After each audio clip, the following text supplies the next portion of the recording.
je ne sais pas comment faire pour vous remercier. Parce que vous m'avez sorti de la rue. Elle m'a dit, t'inquiète, on n'est pas là pour ça. Il y a la société qui m'a mis à disposition couverture et oreiller. Ce qui est top, c'est qu'au-delà de mettre à disposition nos bureaux, c'est ce lien social qui se crée. De prendre un café avec lui, ça paraît anecdotique, mais lui, depuis 2 ans, qui a pris un café avec lui? Mettre à disposition vos bureaux inoccupés le soir et les week-ends à des personnes en situation de grande précarité. Est-ce que vous y avez déjà pensé ? Eh bien, c'est l'initiative de l'association Les Bureaux du Cœur. Ils offrent au cœur d'une entreprise un hébergement d'urgence pendant 3 à 6 mois pour que l'invité puisse se reconstruire professionnellement et socialement. Nous, on a voulu en savoir un peu plus sur le fonctionnement.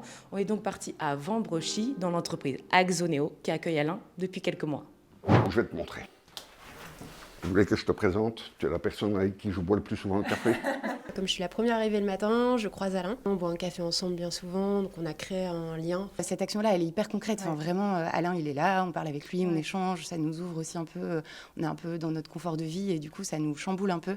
Mais ça fait du bien. Ça me permet de me resocialiser. J'ai eu l'impression au tout début que j'allais être la bête curieuse, tu vois, comme dans les trucs de foire. Et ça s'est super bien passé. Il y a plein de personnes avec qui j'ai eu l'occasion de converser. Et puis je me suis dit, ben non, je ne suis pas une bête curieuse. Moi, ça m'a toujours marqué le premier rendez-vous qu'on a eu avec Alain. Il nous a dit, Axoneo et les Bureaux du Cœur, vous êtes les premiers à me parler normalement. Moi, depuis 2 ans, on me crie dessus, c'est dégage de là, ou c'est le policier avec la lampe torche qui dit, tu crois qu'il est mort celui-là? Elle est compliquée, mon histoire, comme toutes les histoires des SDF. Et je travaillais comme portier en boîte de nuit. Je suis tombé en grave dépression. J'ai tout perdu, boulot, maison, voiture, femme, enfant, la totale. Puis à un certain moment, on n'a plus de sous.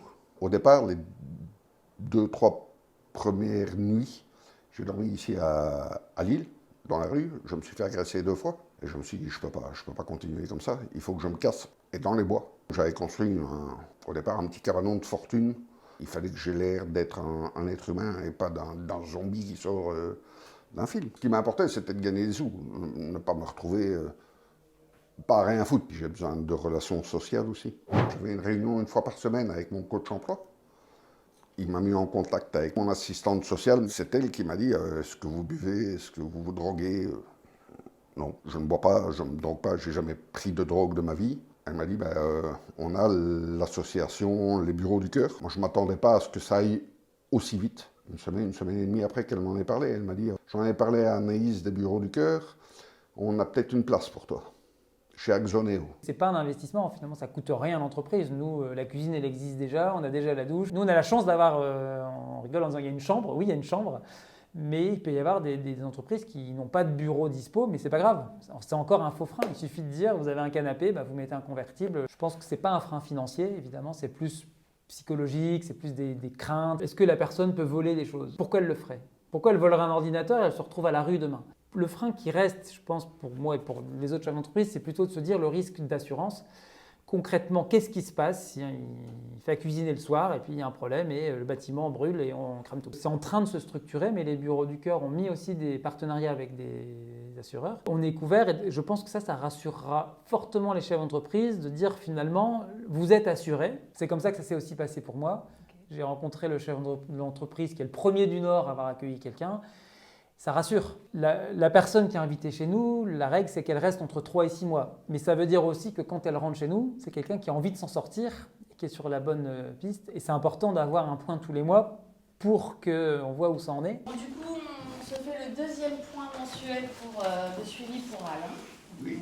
Sachant qu'il y avait déjà des bonnes nouvelles annoncées. Nous, on s'assure que tout se déroule bien avec l'association qui les accompagne, l'invité évidemment et l'entreprise.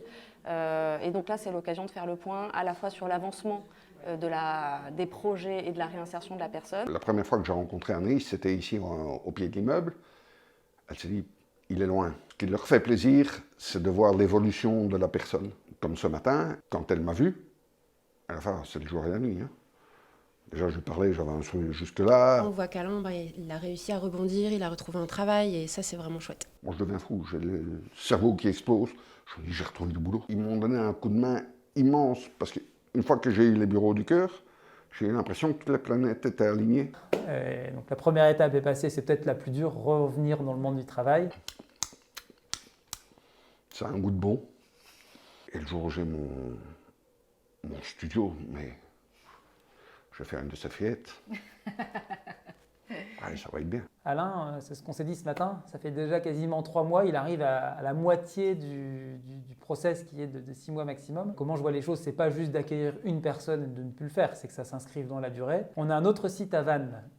Et là, normalement, cette semaine ou dans les prochaines semaines, on devrait accueillir quelqu'un à Vannes. Ça crée une émulation d'équipe, une fierté, une envie d'avoir du sens dans nos actions. Et ça, je ne m'en étais pas rendu compte. Donc moi, je vais dire aux chefs d'entreprise, ce n'est pas juste mettre à disposition les bureaux. Ça a indirectement transformé l'entreprise en se disant finalement quel est le sens de nos actions. Et celui-là, il était très concret. Et du coup, je pense aussi aujourd'hui, quand on travaille, quand on parle de RSE, on revient toujours sur du très concret. Grâce à cette initiative, depuis 2020, ce sont 190 invités qui ont retrouvé la sécurité.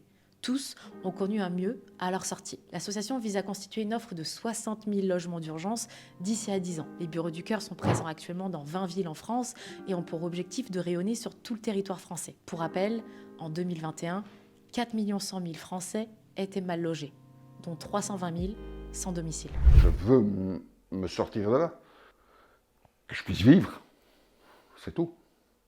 Puis ma jeunesse, depuis que je suis tout beau, on m'a toujours dit « bosse et tu n'auras pas de problème ». J'ai bossé, j'ai eu des problèmes, mais c'est pas grave, c'est comme ça.